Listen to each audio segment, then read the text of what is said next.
Okay, in correlation with my part one, I actually meant to say that I had emergency surgery. So after I was diagnosed with cancer and I was pretty much thrown into, you have cancer, we've got to get this out. The mass was literally stuck to everything. It was stuck to everything in my neck. It was stuck to my vocal cords, nerves, my thyroid, my esophagus. And so the surgeon had to go in, short version, and remove half of my thyroid because it was damaged. It wasn't savable.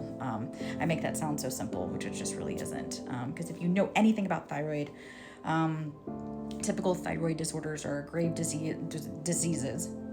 Graves' disease, Hashimoto's thyroiditis, hyperthyroidism, hypothyroidism, thyroid eye disease. Then you can get nodules, cancer, mass, and all that kind of stuff. And so, so I had to have the emergency surgery. It moved half my thyroid, and it regulates your entire body. It really regulates all the all the organs that are in your body. Your body needs T3 hormone, which is what your thyroid gives off, in order to help detoxify your system. Like that's what your liver does, and it needs T3 in order to push out toxins that you get into your system that you may not even know that you've ingested.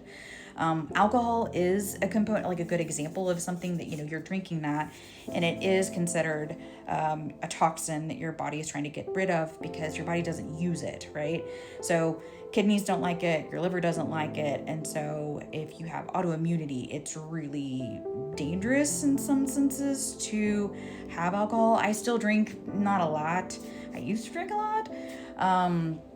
In my 20s, but I don't really much anymore because it really messes with everything, and I've got other things going on. So there's no judgment on drinking or anything like that at all.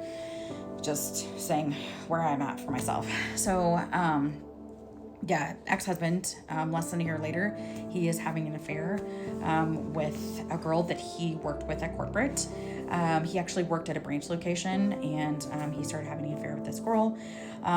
It was super traumatic, and the betrayal is none like any other. And having gone through this before with my first husband, and it was very public and very embarrassing, this was worse because he knew about it and he swore he would never do that. And like in the throes of me cancer diagnosis, emergency surgery, my entire life being flipped upside down, you go and do this, clearly shows he was not cut out for anything difficult in his life. His family, I think I said this in the last one, both his family and my first husband's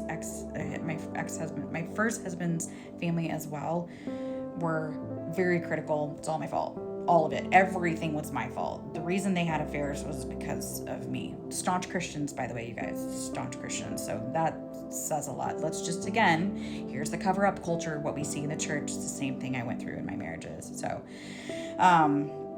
and I can go into more detail, I think. I mean, I feel like I'm still irritated about it. I mean, I've spent a long time healing, but I'm still mad that like he got away with it. Like my second husband, like he never had to apologize. His family came after me basically telling me it's all my fault. Like nobody ever held him accountable. He never said he was sorry. He just continued to go on what he did with that first girl. And then he actually ended up marrying somebody that was in our group. It was her and her sister. They were twins and they were single, and they were always hanging around this group of couples, which I always thought was super strange. So he ends up marrying her. I don't know if she knew what he had done to me. I have no idea. I can imagine he told a completely different story because of how horrific the way that it ended. And so this sort of opened me up because I was so desperate to not have this happen again to me. It's not funny to not have this happen again to me, that I was just like, okay, maybe the reason that this happened was because God was trying to call me deeper into a relationship with him and call me back to him, right? Oh, dude, if this is what God was calling me into, then I don't want any part of it, and I don't want any part of God. And that's what started my deconstruction, along with Trump and all his shenanigans, like, and especially and it did get worse. There's another part, but it did get worse, which drew me to this conclusion of, no, if this has anything to do with a being that is supposed to be protecting me, I don't want any part of it, because I have never been the least protected in my life. My dad was horrible. This was bad. But my third ex-husband was the worst of them all. And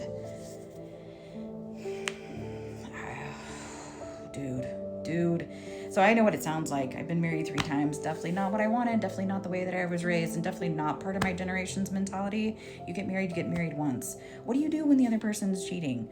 Clearly, guess who's the one that gets blamed for all of that? I do. The men have been like, oh, well, it's her fault. The families have been like, oh, it's her fault. And yet I've gotten no justice for it. And it's so aggravating. It makes me so angry that it just seems like people just get to do whatever they want to do, and no accountability, no consequences for doing these kinds of things. I don't get it. So this just really opened me up for further deception, like totally stripped away my discernment and led me into this clusterfuck of chaos and cult-like behavior. So here's the definition of cult: a group with socially deviant or extreme beliefs and practices, often centered on a charismatic leader using manipulative tactics to isolate members and demand total devotion. Now, while that's true, I feel like that's so blatant. You're like, oh, but you would see that. You would see that kind of thing. This is a lot more subtle, and they often exhibit excessive dedication to a person, idea, or object, sometimes causing harm to members of the community.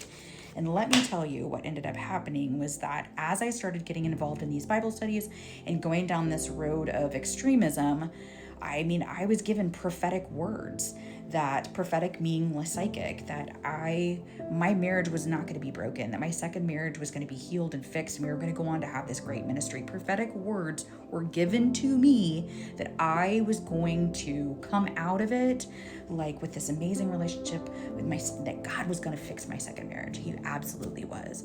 And I just had to stand and I just had to believe. And oh my God, it was so awful. So that's the beginning of that part. Yeah.